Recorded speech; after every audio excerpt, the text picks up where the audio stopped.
Hello, I am here with Diane, so we can talk about how to start a profitable psychic business economically. So, Diane is going to help me because she's going to be the example that everybody should be following. And I just want to be very specific about what I call a psychic business because it's not necessarily if you are a psychic. There may be many, many different ones, and I have a listing here that I'm going to read. So it could be Akashic record reading, angel readings, animal communication, astrology, aura reading, cards, as in the case of Diane, channeling, clairaudience, clairvoyance, dowsing, dream interpretation, face reading, feng shui, graphology, lithomancy, which is gems, mediumship, numerology, palmistry, psychometry, runes, scrying, spirit artist, tarot, tea leaf readings, and much, much more. So I want to talk a little bit about health-related services such as Reiki, because they are a little bit different. Some of them can be considered here because there are lots of good business principles that can be applied, but some of them don't have the entertainment values that maybe cards would have or palmistry would have. But so I wouldn't call them psychic, but they can still be considered. So now we're going to start with the first part, which is thinking the business through. And this is when you and I are going to talk about you and your business or the businesses around here. So Diane, I'm going to ask you, what are your expectations? Well, I would like to have a home business now that I'm retired. I would like to help people in doing something I enjoy immensely, the way you do with your palmistry.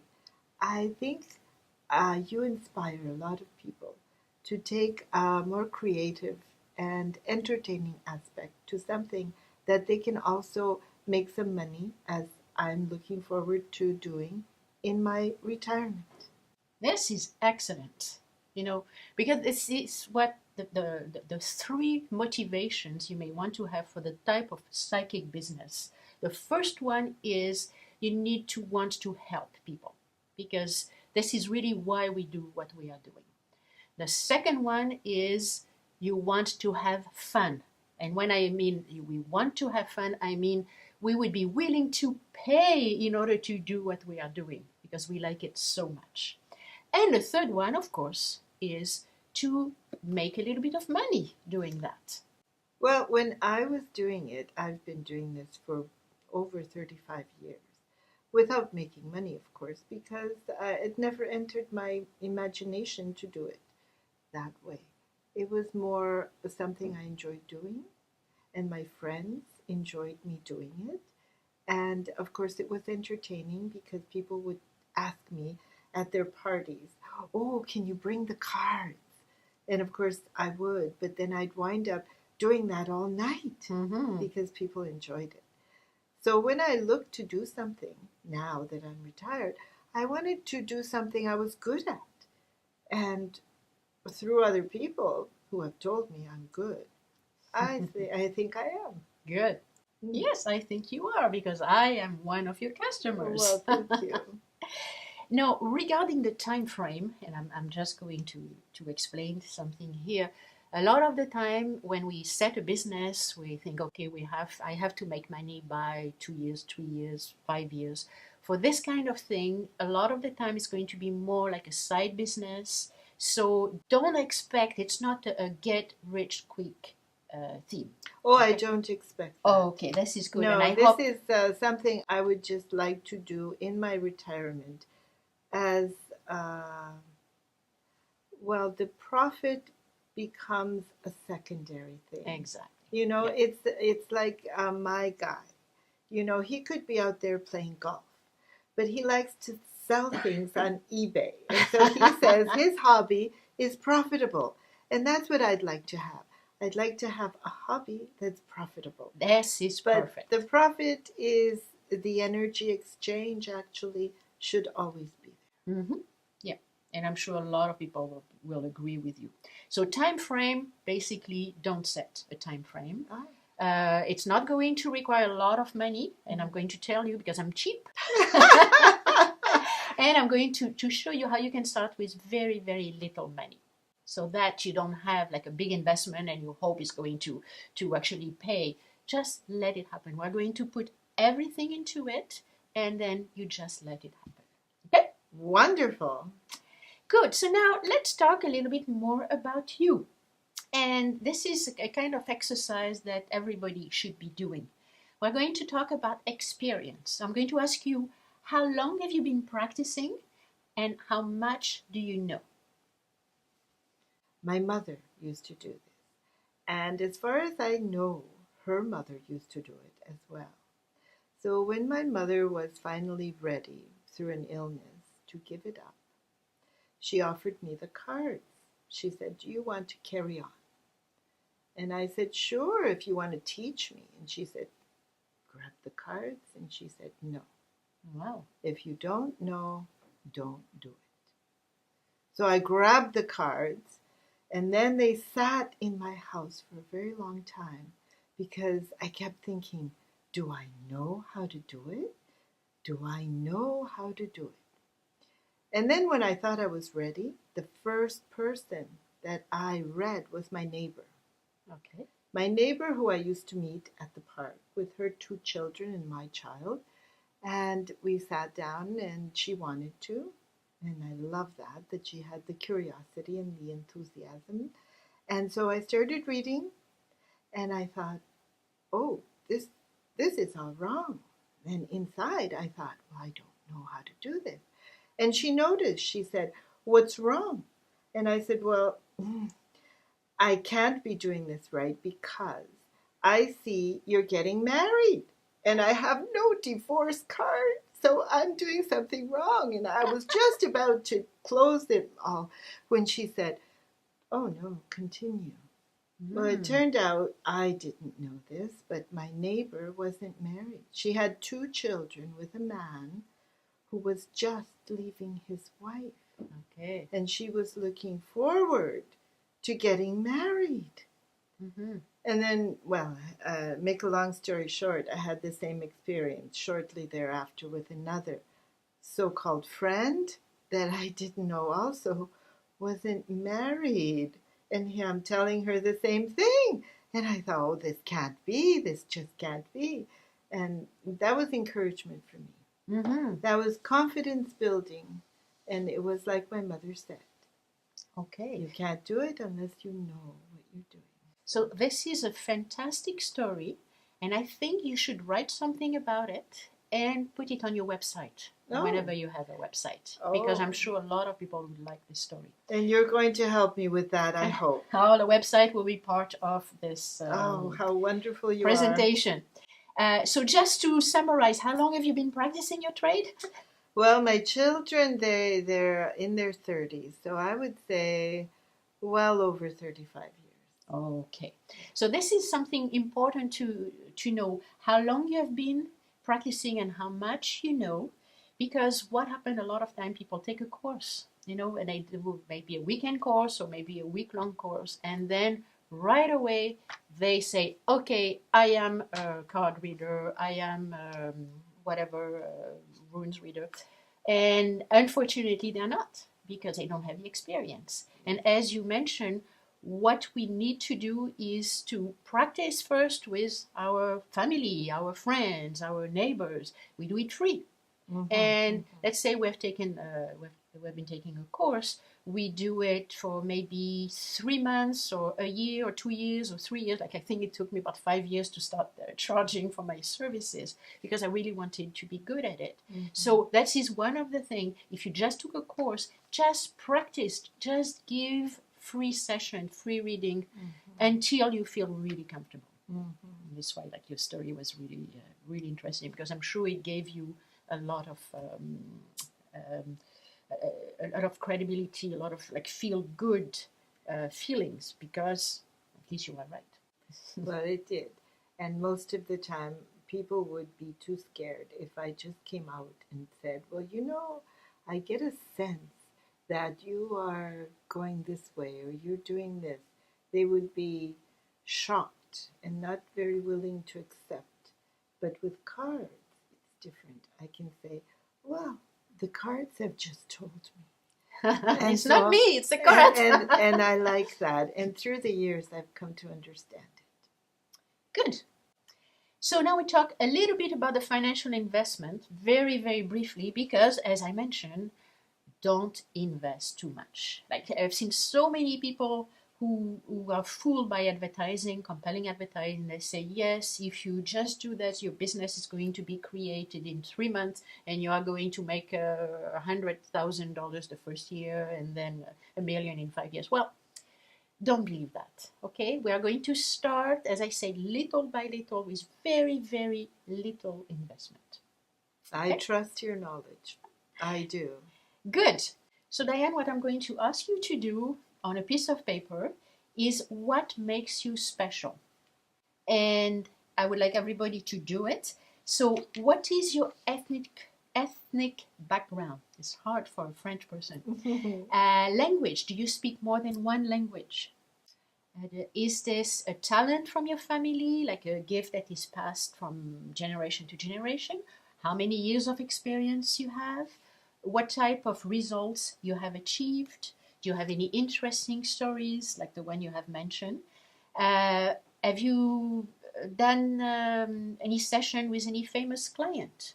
And do you use any special tools? You know, it could be special cards, could be pendulum, can be a crystal ball, this kind of thing. So I advise everybody to do that because this section is going to be very important for your website, for your promotion, for your business cards, and everything to create your business.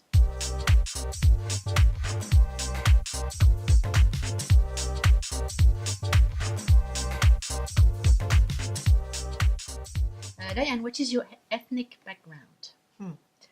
Well, I was born in a country that doesn't exist anymore, which I take pleasure in saying. It's entertaining, isn't it? I was born in former Yugoslavia, and my parents are also former Yugoslavians, which is from the Serbian side now, I'm told. So, by the way, I just want to clarify the reason why I'm asking these questions.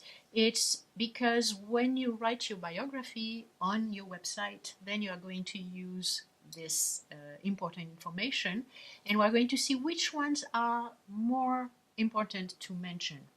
Let's say for your ethnic background, if, for instance, I'm doing Indian palmistry, so if I was Indian, I would really emphasize that because I get more credibility because I would be Indian. So you don't have to emphasize as much, but people out there, maybe your ethnic background can add to your credibility. So second, very important one, do you speak several languages? I speak Serbian, or used to be called Serbo-Croatian. So I understand Slavic languages. And I also speak Spanish fluently, as well as English. English is important too. So the reason why I am asking the question about languages is that it shows that you can offer your services in different languages. So on your website, even though your website is probably going to be in English, you can mention that you also speak Spanish, that you also speak other languages, so that this increases the readership and the client base. So for instance, I always mention that I am French and I speak French, so I can attract people both in French and in English. Yeah. Okay. Now, you mentioned talent from your family. How many generations? I think it's 3 generations. Okay. Could be more, I'm not sure though. Okay, so this is very important, especially in your trade, because it's a special talent. So you want to put it, I wouldn't say in big letters, but at least emphasize the fact that it's something that has been in the family for a long time. Yeah. Years of experience. I think we mentioned that, but this is going to be also in your biography. How many years? Well, reading for cards is I have over 35 years. Okay. Or at least 35 years. Okay. But I've also been exposed to it all my life. Okay. People are more going to be interested in the actual reading. Well, some people don't know what they're, yes, what they know. But being exposed to it, it's like if you have wine for every meal all the time, all your life, with your meal, you don't know otherwise. And to tell you the honest truth, I don't know otherwise, because all my life I've either gone to psychics or listened to my mother read. So it's been part of my life. Mm-hmm. So the reason why I asked for the years of experience is that I noticed a lot of the time people will have done their trade for maybe 2, 3 years, 4 years. When I mention it, I have 26 years of experience, people go, wow. Over 10 years, a lot of the time is big. So imagine 35 years. This is going to be very impressive on your biography. Yes, and you can tell with you, I can tell right away your years of experience show in what you know. Thank you. You're welcome. Okay, now the types of results you have achieved. So you shared something earlier. I am not going to ask you to share again, but this is something you might want to summarize in your biography so that people know what has been happening with you. You may also want to write an article and mention it in the many articles that you are going to put on your website. Because people are always interested in personal stories, especially positive ones. Good to know. Have you had any famous clients? I'm afraid not. It's okay. There is nothing wrong. If you have had a famous client, it's always good to put it, as long as you get the approval of the person. Like myself, I can tell my teacher has taken the hands of Ricky Martin or Wayne Dyer. So I would mention it. I didn't take it, but my teacher did. So it sort of looks good, credibility. Wow, if they do that, must be good. Now, a very important one, do you use any special tools? Well, I use my cards. And these are special cards. So can we do a close-up on the cards, Michael? Yeah, so you use very special cards. I do. I have to tell you, I've never seen cards like that. And the first time I saw that, I was like, wow. Really? And these are the cards you have been using. Like your mother has been using them. Your grandmother has been using them. Yes. So you have to put a picture of the card and you have to really tell them. Oh. Because this is very impressive. Well, actually, my mother, when we first came to Canada, which was in 1961, she sent away for her cards. She asked someone to go and pick them up, and it was a person in Germany. So that I remember as a child, I didn't know about all of that.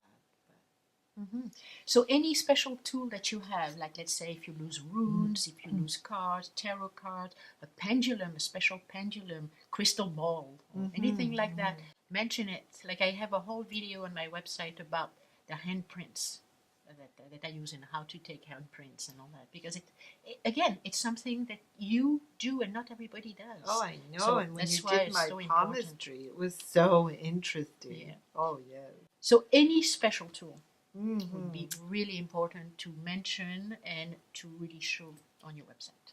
Okay. Now we're going to talk about what is called the elevator speech. Now, the elevator speech is the opportunity to present what you do in a very, very quick time frame. So as if the elevator was going up, so let's say less than 1 minute. So Diane, let's try just like that. Diane, what do you do? I do something that people used to call counseling. I remember someone telling me that in Russia, people don't go to see a psychiatrist or a psychologist. They go to a friend's home to talk about the problem that they need help with. And that's how I look at what I do. Someone would come to me and they would want me to help them to solve a problem. Okay, solving a problem. Now, this is basically what everybody does in their job. Sometimes it's looking for a job. Sometimes it's looking for a special person for their life. So when you are doing your little elevator speech, I would say start with the problem. because people are going to, everybody has problem. Ah. So if you just tell them, have you had a problem with a job, blah, blah, blah, blah, blah. Well, I am just like a counselor. Ah. People come and see for this kind of thing. I'm going to help them. And how do I help them? With some cards. I knew it would be profitable that to come and see you. So what an elevator speech is supposed to do is, what's in it for me from the client's point of view. So you have to start with what problem the client has and how you can help the client. Thank you. That's really good information to have. Yeah. So it can be this way. It can be like you have to sort of grab the attention. Like one thing that I tend to do is, have you ever been told that your life is in your hands? Well, it's true. Mm-hmm. Basically, everything that happens in your life is in your hands. And you know what? You can actually change that. So if you don't like what happens to you or how you react or something that's not good, I can help you change your hands and change your life. And this is what I do. I look at your hands and I help to change them and change your life. So this is something that you can use. But you see, the idea, you have to make it interesting instead of saying, I'm a palmist. And that's it. Yes. Well, I've always been able to use the information very well. And you are providing me with a lot of good information. I knew you would. So thank you. And another thing you might want to do is I help people with that. So you sort of present the problem, and then I am going to help with the solution. So it helps with almost any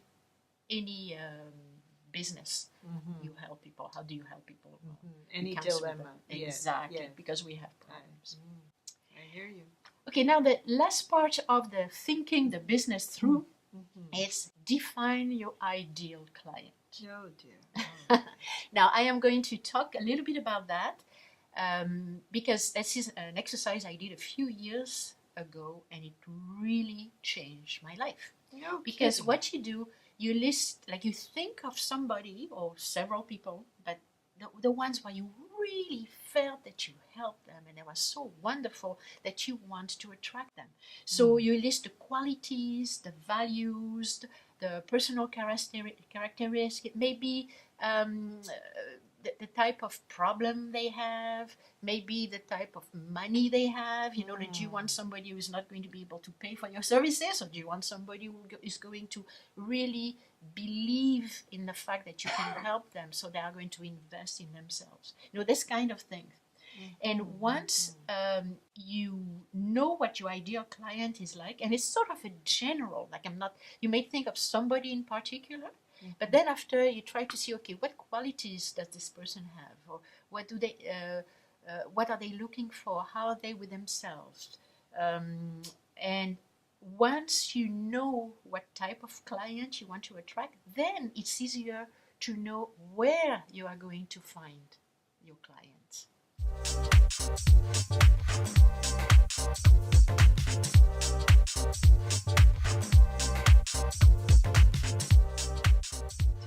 So just think of a client and describe so that we can go a little bit deeper in that. Well, one that comes to mind would be a mother and daughter that came together, because I find sometimes when people come together, they can be a source of validation for each other and also for me, because it's also true that I like to hear that I am helpful. Mm-hmm. And it reminds me of a man, a very, very strange man. He came with coins to pay me with. That was the number one strange thing. The other was that he was very fearful. And he said that his fear lay in the number 13. Wow. Yes. And he saw me as someone who could see why this was following him everywhere. And he described the situations and how they occurred. And of course, I was able to help him. But unbeknownst to him, and of course it's also true that I really don't know how these things happen with me either. I use the cards as an instrument, but it's really through an exchange of this energy, I think, that it happens. And for him, I was able to allow him to see a different perspective. Okay. Now, when I had the mother and the daughter come, it was interesting to observe that sometimes when a person comes alone, they don't hear that I've just shown them a different perspective. They don't seem to internalize it sometimes. And so in that case, especially with women, I find it's very easy to get distracted. And so the validation comes when you're in pairs, whether it's a two friends. And with the man, I can't tell you why, but he literally was moved in that very moment. Okay. So as I'm listening to you, you mentioned that the man came and he had lots of fears. So you want basically people who have problems that they are looking. So they need to have problems. Yes. Now they need to be open-minded. Otherwise, they're not going to be listening to you. So already you remove the people who are close-minded. So you're not going to go into the type of environment where people are close-minded, because you don't want this kind of a client. You want people open-minded. Yes. No, you don't mind when people are coming in pairs. So you are going to attract girlfriends together, or maybe couples, or maybe mother-daughter. So this is going to give you also the type of people who might be coming. And you mentioned the guy was coming with money. So you want people with money. Because if you have people... You're amazing. If you have people with a lot of fears that have no money, this is not the kind of client that you want. You may be able to help them as a friend, but you're not going to build your business on people who don't have any money. So you see how you can actually, just by thinking, what do these people have in common, already you are going to have a pool of customers in one specific area. So all the close-minded people, you don't want them. All the people who believe they don't have any problem, you don't want them. Okay? We know that everybody has problems, but we know that a lot of people don't want to see that. So these are the people we don't want.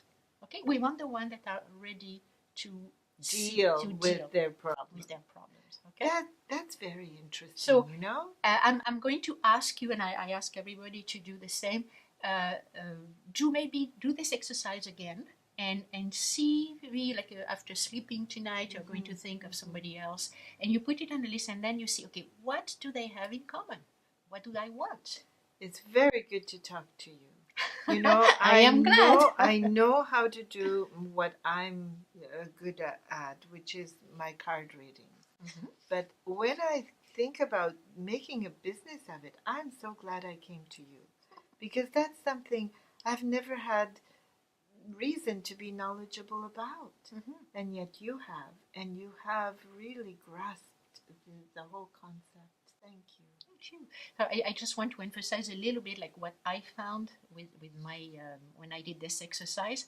I found at one time I was trying to convince people that palmistry was not fortune telling. So I was really trying to find these people who were against it and trying to prove something to them. I was wasting my time because I couldn't do anything to change them. So once I realized that, I let go completely of this type of people. And then I focused on the ones that really believe in what I have to offer.